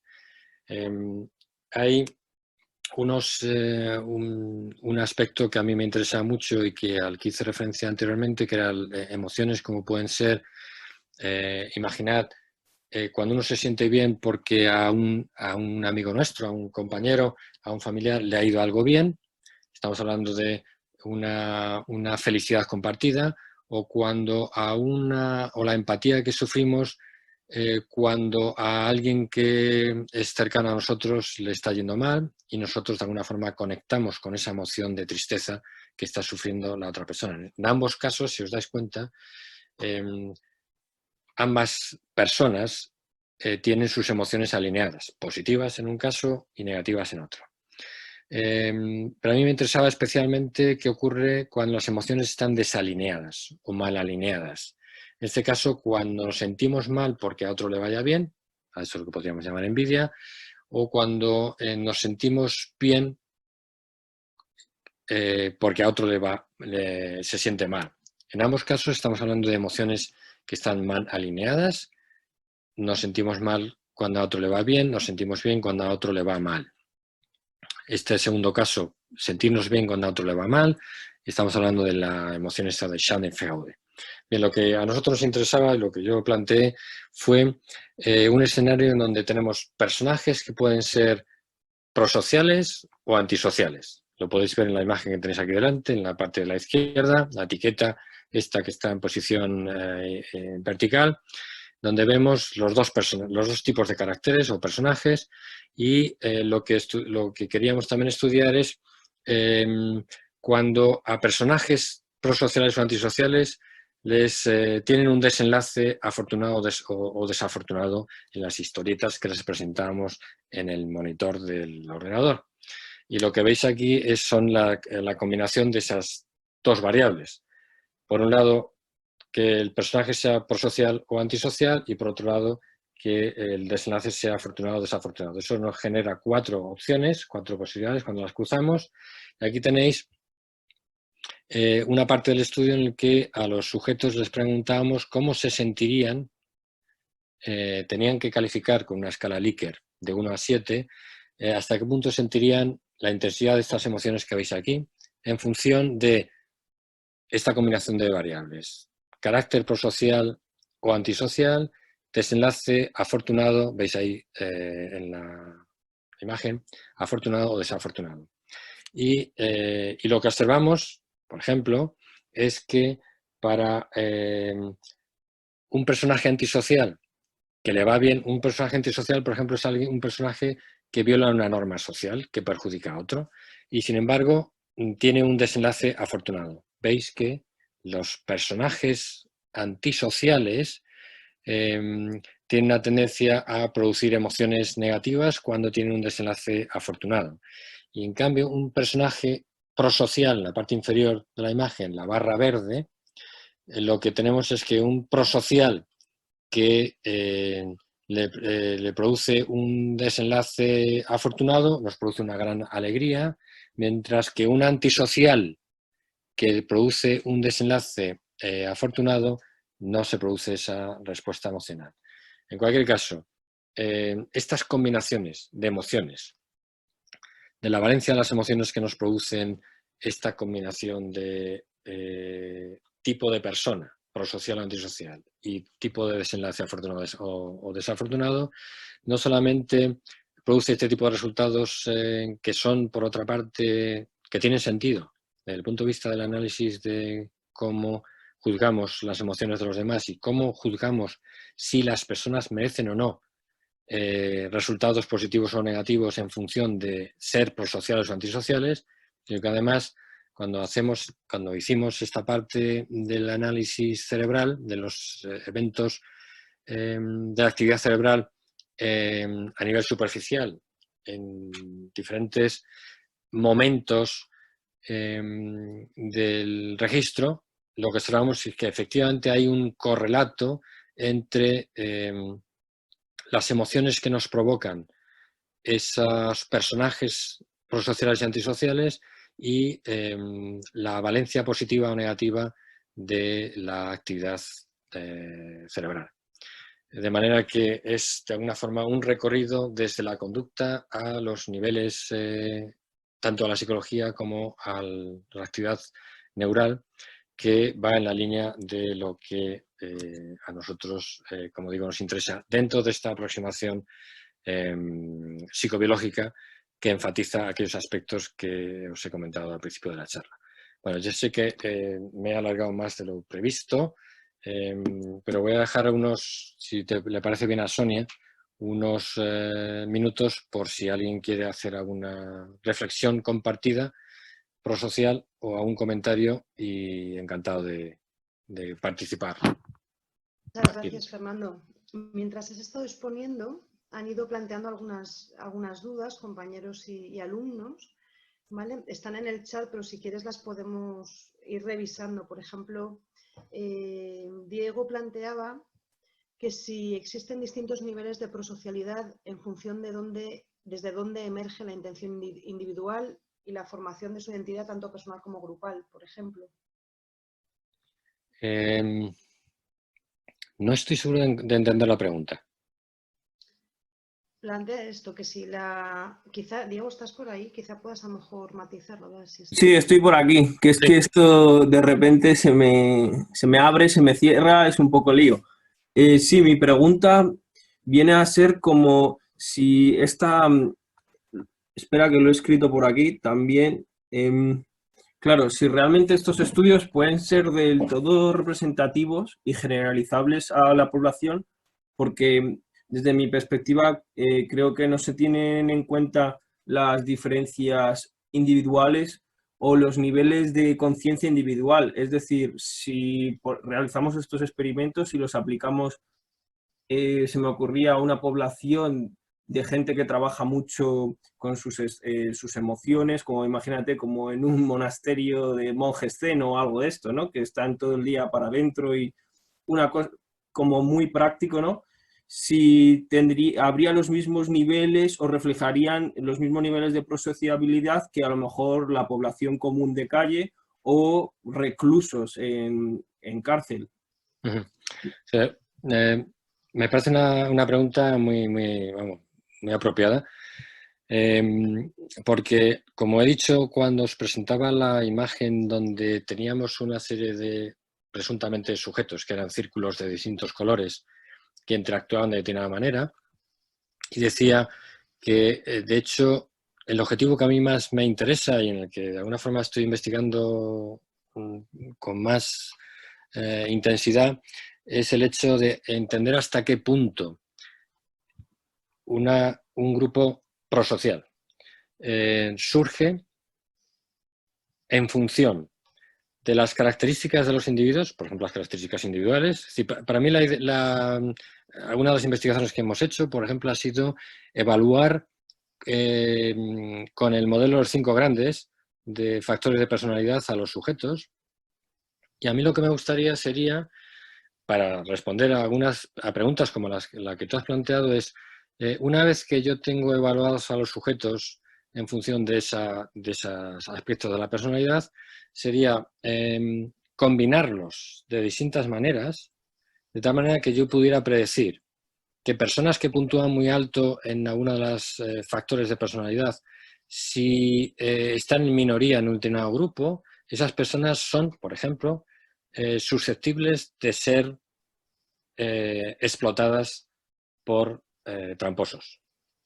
Es decir, qué tipo de sistema social emerge en función de cuáles son las características individuales de los sujetos y en función de qué interacciones es más probable que sujetos con esas características intercambien. Porque en última instancia, lo que resulte, es decir, qué tipo de grupo, qué etiqueta ese grupo tenga, va a depender de qué interacciones esos individuos intercambien entre sí. Y esas interacciones en gran medida, pero no, lo que a mí me interesaría sería determinar cuál es el peso de la combinación de personalidades y de las interacciones que esas personalidades es más probable que tengan. Eso por una parte. Y por otra, lo que tú también estás planteando, más allá de este ejemplo concreto de que los individuos pueden variar entre sí, y totalmente de acuerdo de que los resultados de estos experimentos en muchas ocasiones se ha demostrado que no son generalizables a grupos humanos distintos, son típicamente hechos entre estudiantes, por ejemplo, de psicología, de países, digamos, del primer mundo, de países occidentales, y cuando se hace en otro tipo de grupos humanos, lo que se observa es que los porcentajes de respuestas que muestran los sujetos en los juegos económicos son distintos. Con lo cual, totalmente de acuerdo con que, por una parte, hay una información de background, de características individuales que puede afectar el resultado de cómo se comporten en tareas de socialidad o de prosocialidad. Y por otra parte, muy interesante también, a los sujetos se les puede enfrentar a una situación experimental en la que, por ejemplo, se les exponga a una situación donde ellos cooperen, o por ejemplo un experimento que se ha hecho no con mucha frecuencia, pero que se ha hecho en alguna ocasión, es que los individuos hagan una actividad conjunta, coordinada, en una situación experimental, o no la hagan en una situación control. Y después a sujetos de ambas condiciones se les enfrenta a una situación donde podrían o no cooperar, y lo que se demuestra es que el simple hecho de haber tenido una experiencia conjunta favorece o fomenta que los individuos respondan a juegos económicos con conductas altruistas, digamos, más importantes. Es decir, sin ninguna duda el contexto influye, sin ninguna duda las características individuales influyen, y de lo que se trata es de determinar, de identificar cuáles son las variables predictoras que tienen un peso más importante. Voy a darle ahora la palabra a Alicia Sánchez, que tiene varias preguntas. Ali, ¿estás por ahí? Para plantearlas directamente. Sí, estoy por aquí. Hola, buenas. Hola. Pues sí, bueno, lo primero es que me ha parecido, según has ido avanzando, más que interesante hasta el punto de decir si nos puedes pasar el artículo, el estudio este último del que has hablado, porque la verdad es que según has ido hablando me ha ido fascinando cada vez más. La primera pregunta que tenía era si esto sería sobre cuando estabas empezando a explicarnos todo, antes de empezar con la conducta prosocial, cuando ya estabas empezando a hacer un nexo ya también con la parte biológica y también sobre cómo todo eso se interrelaciona, si esto sería un nexo con, por ejemplo, lo que llamaríamos a nivel de función cognitiva la cognición social, lo que entendemos hoy en día como cognición social. Sí, gracias. Alicia, sin ninguna duda. Es decir, hay aspectos muy importantes cuando, por ejemplo, nos planteamos qué es lo que motiva a un sujeto a realizar una conducta prosocial, por ejemplo, un juego económico, donde tiene la opción de decidir entre mostrarse prosocialmente o no. Entonces, por ejemplo, incorporamos variables, como decía hace un momento, que tienen que ver con la personalidad, es decir, con variables que son más disposicionales, como decían los psicólogos. Pero también nos interesa e intentamos evaluar otras variables, como por ejemplo son las funciones ejecutivas. Un ejemplo concreto, hace poco, en noviembre pasado, teníamos una tesis donde relacionamos la conducta prosocial con el control inhibitorio. Ya sabéis que tanto la flexibilidad cognitiva como la memoria de trabajo como el control inhibitorio son tres funciones ejecutivas muy importantes, y una de las cosas que nos planteábamos es, o que nos interesa, es hasta qué punto la conducta prosocial es espontánea o la conducta prosocial requiere un consumo de actividad cognitiva que de alguna forma colisiona con el control inhibitorio y, por tanto, predice o no la aparición de conducta cooperativa. Lo que nosotros observamos en el experimento concreto que hicimos fue que las personas que puntúan más alto en control inhibitorio son personas que cooperan más. Entonces, la incorporación en las tareas estas de medición de la conducta prosocial de variables cognitivas, por ejemplo, otra variable que también se utiliza en ocasiones es, por supuesto, la empatía o la teoría de la mente, es decir, en qué medida esas variables de alguna forma predicen cuál va a ser la intensidad de la conducta cooperativa que va a mostrar los sujetos. Es decir, que hay, sin ninguna duda, una literatura importante y nosotros mismos estamos trabajando en ello, con la incorporación de ese tipo de variables. De manera que sí, que es un escenario de investigación realmente muy, muy importante, porque es un escenario donde podemos, aquellos que nos interesa aproximarnos con esta perspectiva que yo os he comentado, podemos aproximarnos desde diferentes niveles e intentar buscar una manera de integrar la información y tener una visión mucho más integradora, mucho más completa de qué es lo que hace que emerja o no la conducta cooperativa.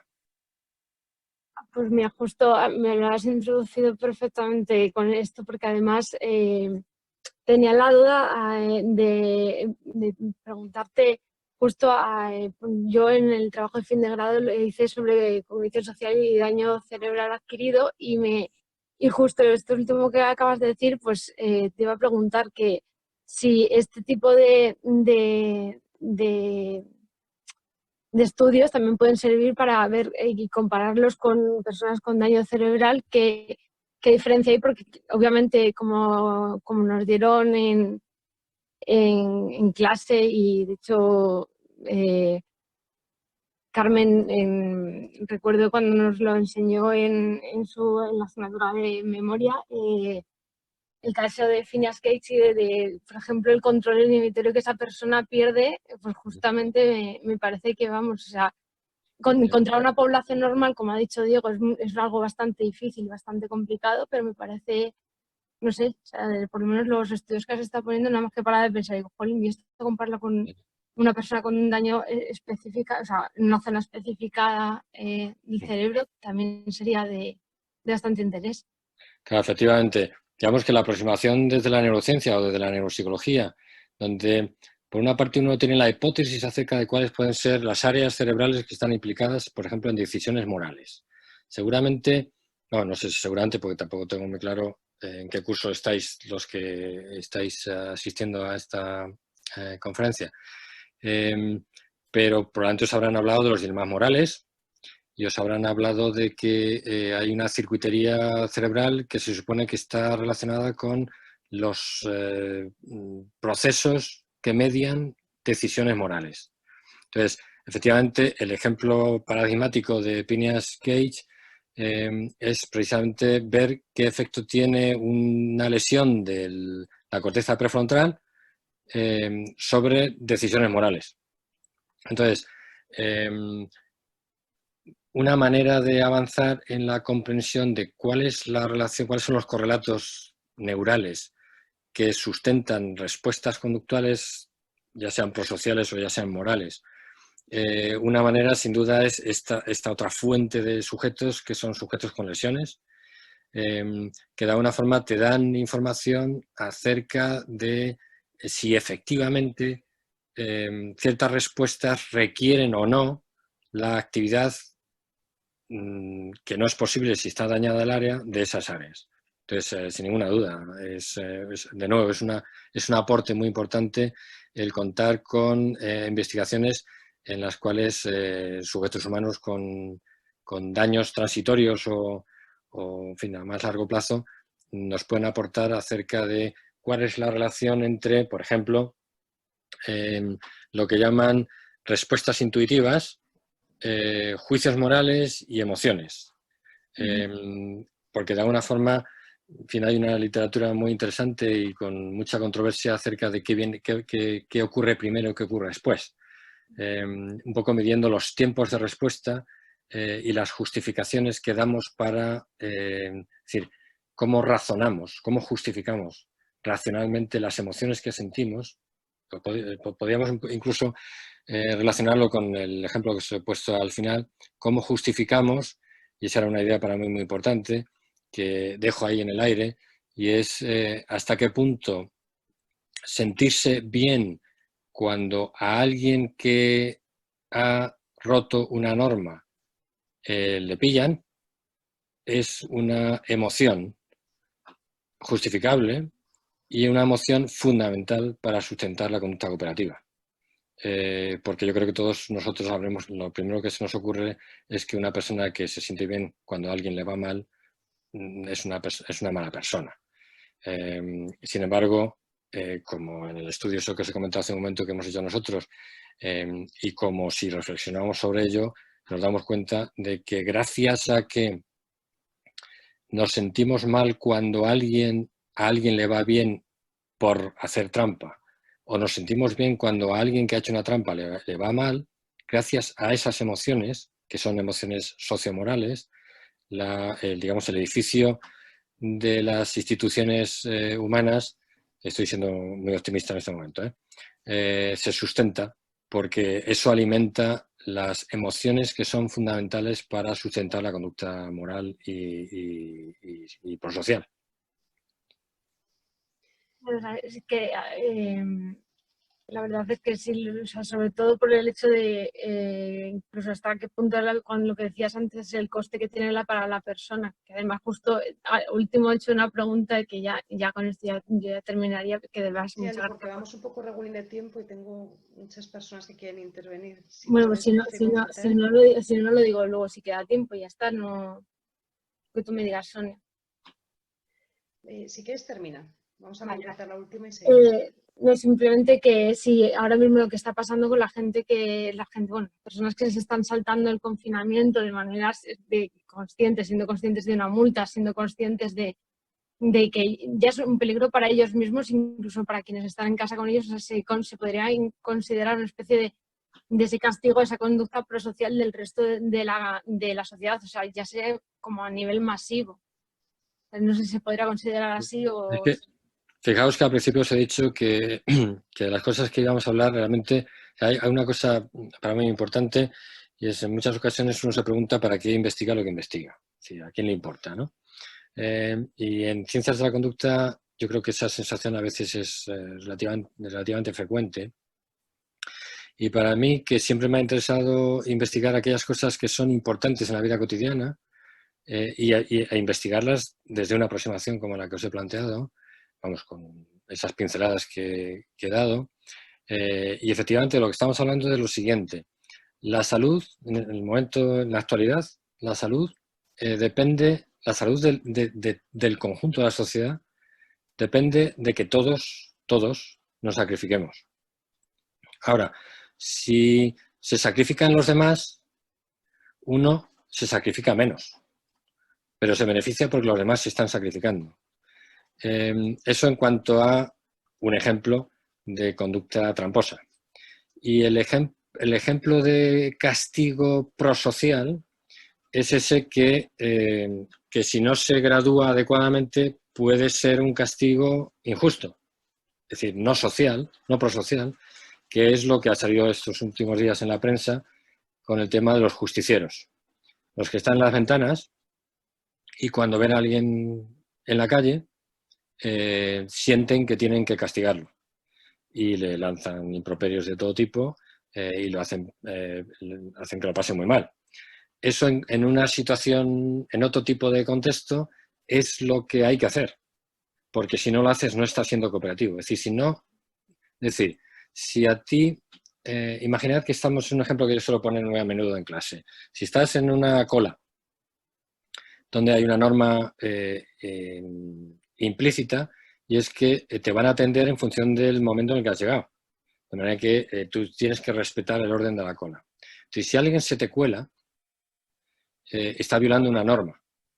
Entonces, obviamente tú eres perjudicado. Entonces tú llamas la atención al que se te cuela y en la medida de lo posible, si no es mucho más grande que tú, pues le puedes convencer de que tiene que ponerse detrás porque ha llegado después que tú. Pero en muchas ocasiones lo que ocurre es que tú ves que alguien se cuela en esa cola, pero por detrás de ti. Es decir, a ti no te afecta en absoluto.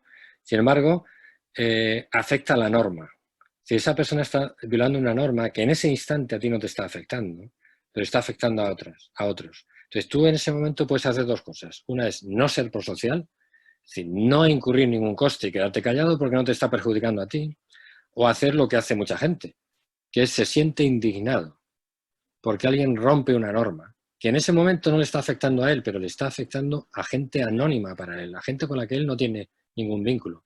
Pero es capaz de salirse, dar un paso, salirse de su camino, llamar la atención al tramposo y está haciendo algo por el grupo. Eso es lo que aparece en la imagen, unas imágenes que os he presentado, que es el castigo altruista o castigo antisocial. Tú te estás exponiendo a que tú estás increpando a alguien que te puede responder cuando tú no tienes ningún beneficio inmediato y sin embargo lo haces por un principio moral.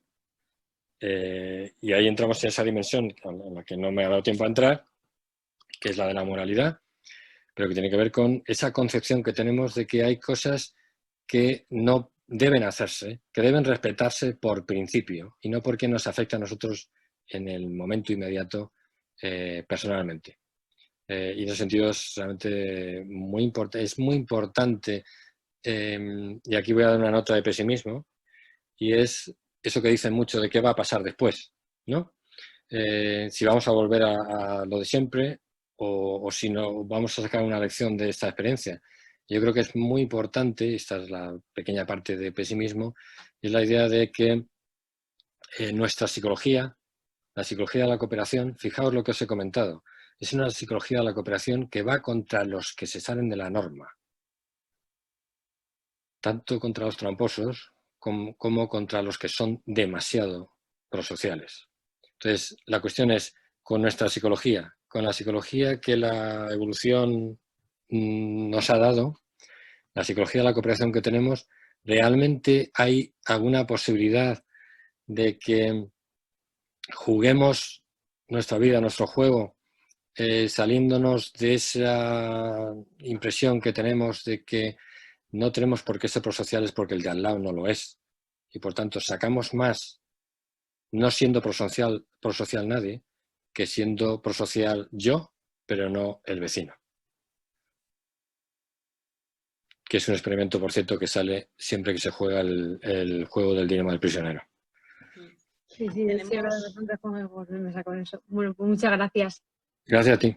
Tenemos pregunta de una profesora, una compañera, Carmen Martínez Duró. ¿Estás por ahí, Carmen? Sí, estoy por aquí. Fernando, gracias por la charla. Y es que me ha llamado muchísimo la atención lo del castigo por el exceso de prosociabilidad. Y estaba pensando en cuál crees que es el sentido adaptativo, porque a todos nos viene bien en conjunto y como grupo que haya un exceso de prosocialidad. ¿Cuál es el sentido adaptativo de castigar esto? Ya, la cuestión es hasta qué punto es adaptativo o si es adaptativo bajo todos los escenarios. Es decir, por definición, la conducta prosocial implica sacrificio, implica compartir, digamos, los beneficios de una actividad conjunta. La cuestión es que la tentación de sacar un poco más individualmente de lo que nos toca en justicia es una tentación muy grande. Eso significa que, si lo planteamos desde la perspectiva, digamos, de la psicología, a todos nos cuesta, es decir, yo estoy convencido de que todos los que estamos aquí escuchando lo que estamos hablando, nos vienen a la cabeza ejemplos, a mí me vienen muchos, pero obviamente no los voy a confesar, pero ejemplos en los cuales a nuestros compañeros les ha molestado que nos dedicáramos tanto a hacer algo o quisiéramos hacerlo muy bien, porque eso implica más sacrificio para los que no lo hacen tan bien. Una cosa es ser tramposo y otra cosa es ser normal. Ahora, el que es normal queda por detrás del que es demasiado cooperativo, demasiado prosocial. Entonces, en un contexto del día a día, en el que uno está, digamos, valorando continuamente a qué dedica su tiempo, donde compiten muchas posibilidades.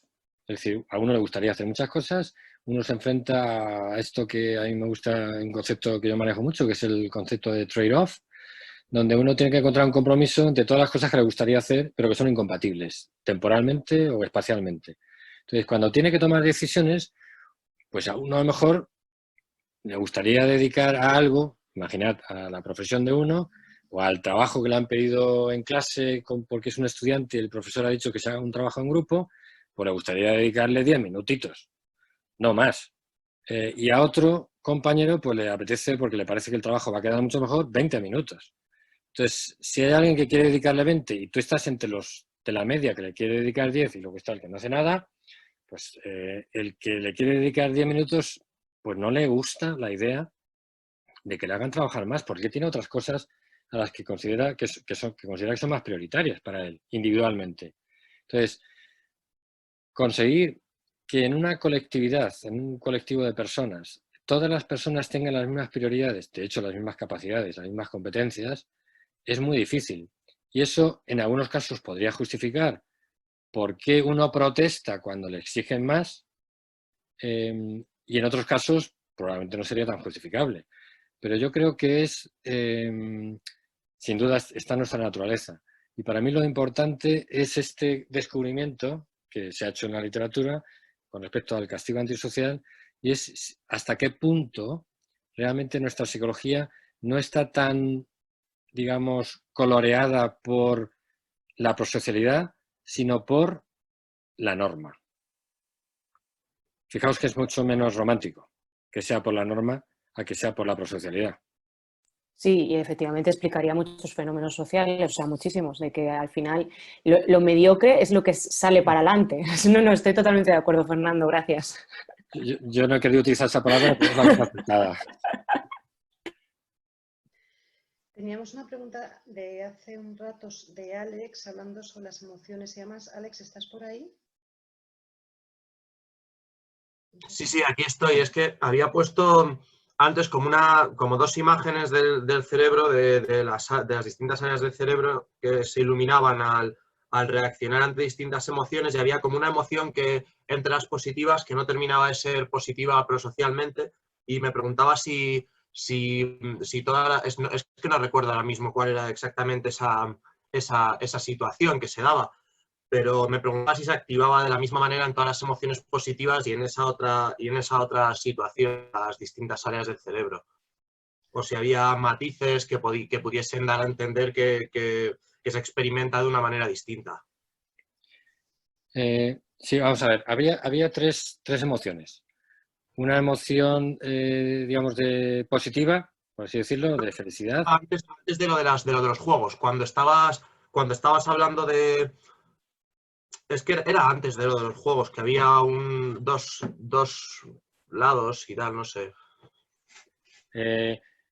Había iconos había como 4 combinaciones de caras No me suena. La diapositiva, ¿qué es lo que aparecía?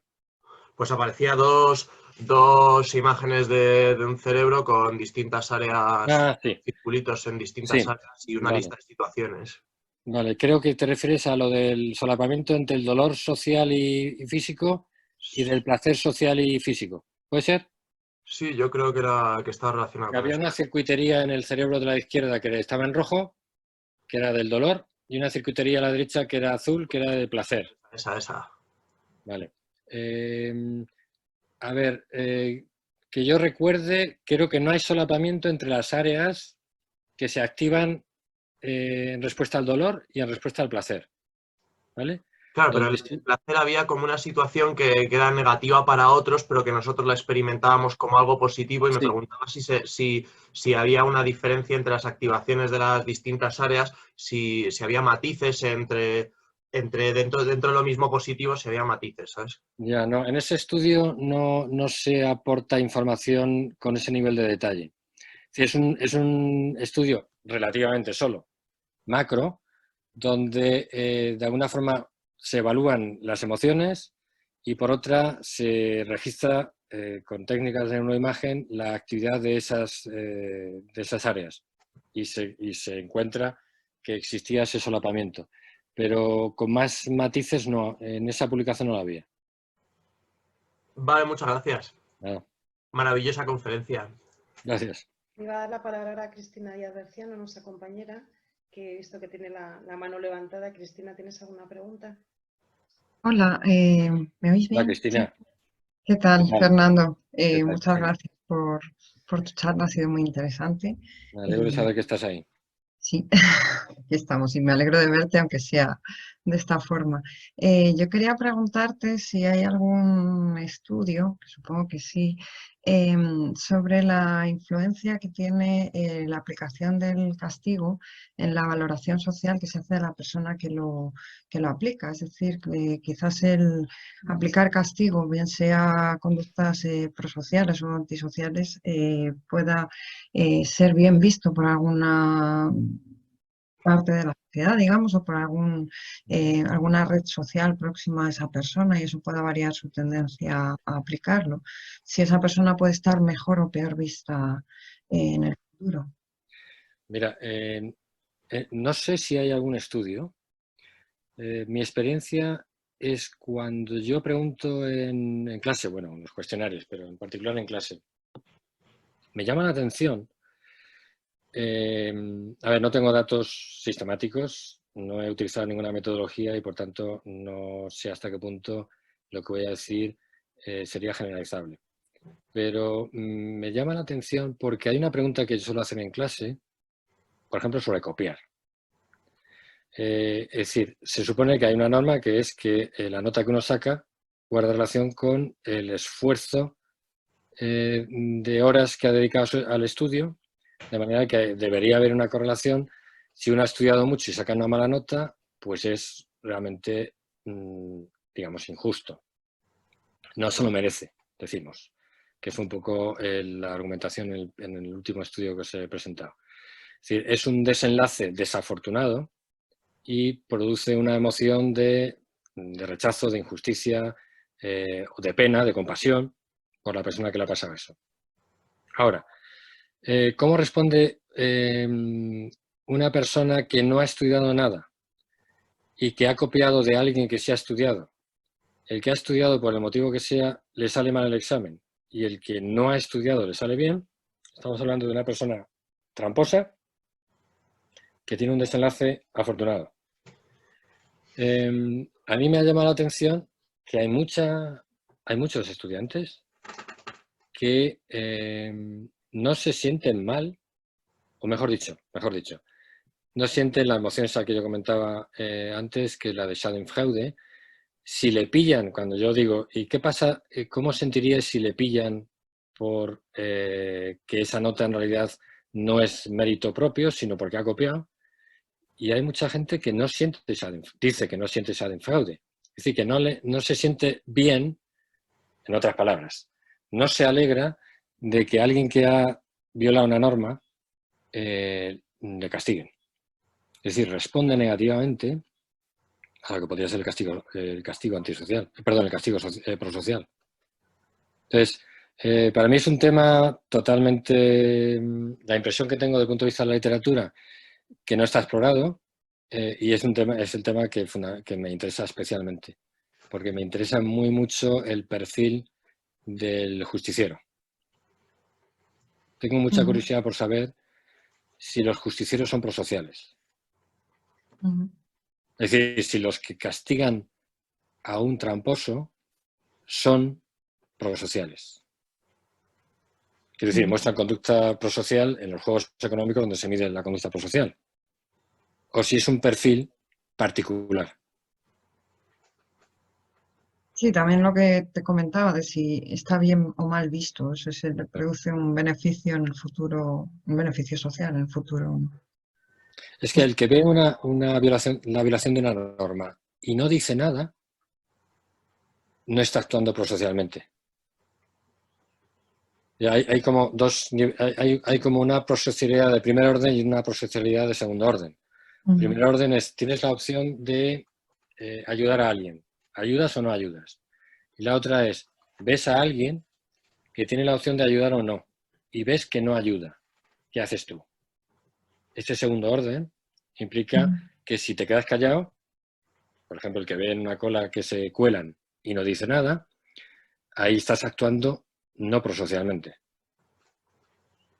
Es decir, egoístamente.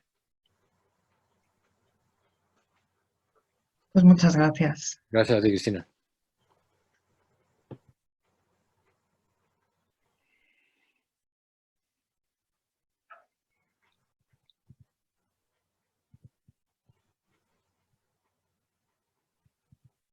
¿Alguno más tiene alguna pregunta o que quiera comentar al profesor Colmenares?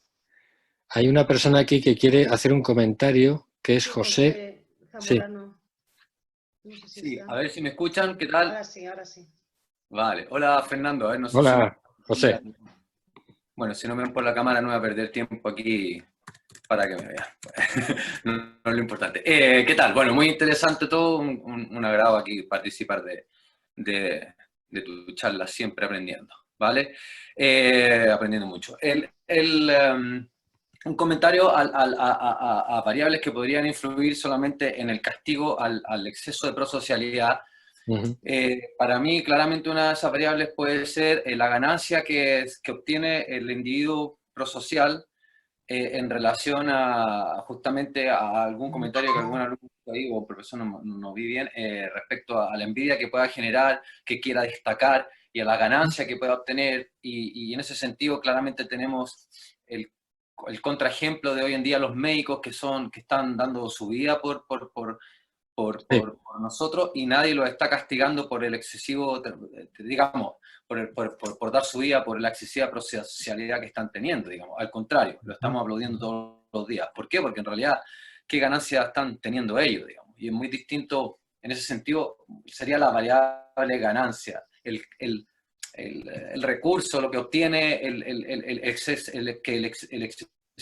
prosocial excesivo, que eso influye mucho en si son castigados o no los prosociales, el tipo de ganancia. Y por otra parte, también comentar que respecto al por qué no castigamos al antisocial, como el ejemplo que estabas poniendo en relación a la prueba al que copia, que también una variable que puede influir, obviamente, es el tipo de vínculo que yo tenga y en el tiempo longitudinal. Es decir, si yo no lo voy a ver en la cola, pues yo lo castigo, pero si va a ser mi compañero de clase, al que me voy a enfrentar todos los días, voy a tener una relación de reputación que se va a estar evaluando, pues claro, mi castigo antisocial está influido por esa variable, o por la confianza. Si es un familiar, pues lo podré castigar quizás si es antisocial, pero si un compañero de curso que tengo una confianza muy leve, mi castigo puede ser negativo para mí, es decir, si yo lo castigo antisocialmente, yo recibo a su vez un castigo por la reputación, porque estamos estableciendo un vínculo. ¿En qué etapa está el vínculo? Sí. La calidad de la etapa longitudinal en el tiempo, es decir, que es complejo, ¿no? Bueno, eso, un comentario de variables que puedan influir en ese tipo de... Totalmente de acuerdo. Solamente voy a hacer dos observaciones. Una, hay una variable clave que tú has mencionado, que es la reputación.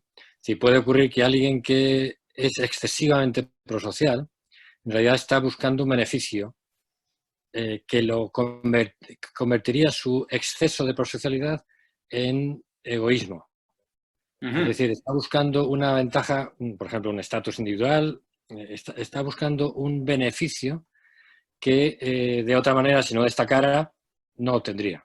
Entonces, digamos que hay que tener cuidado a la hora de tener en cuenta hasta qué punto lo que uno está haciendo, sobre todo si tiene espectadores y por tanto la variable reputación está implicada, hasta qué punto eso podría explicar ese exceso de prosocialidad. Es una cosa. Y la otra cosa que has dicho respecto a los médicos, yo creo que lo que ha ocurrido ahora es que la norma se ha desplazado hacia la derecha. Que quiere decir que ahora un médico que dijese que no interviene a un paciente porque no tiene el equipo de protección adecuado, ese médico se saldría de la norma. Es decir, la norma ahora se ha exagerado, está atrofiada. Entonces, esa norma ahora es hacer eso. Si un médico ahora se apartara de esa norma, yo creo que sería muy duramente castigado en este caso probablemente por las opiniones de los ciudadanos o de ciertos colectivos. Entonces, en este caso concreto que tú estás diciendo, en realidad es que la norma habitual no está suspendida. Ahora hay una norma que exige la hipercooperación, con lo cual quien no fuera hipercooperativo, en los términos que tú estabas planteando, sería salirse de la norma. Vale. Sí. Vale. Vale, gracias. ¿Tenéis alguna pregunta más? ¿Alguna cosa que aportar?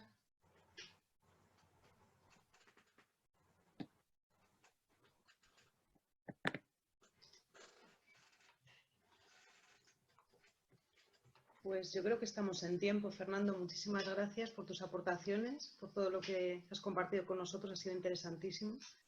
Y muchas gracias a vosotros por invitarme. Juan, porque acaba de escribir. Juan, ¿estás? Sí, aquí estoy. Sí, ahí está, sí. Escondido, está escondido. Escondido, ya vuelvo.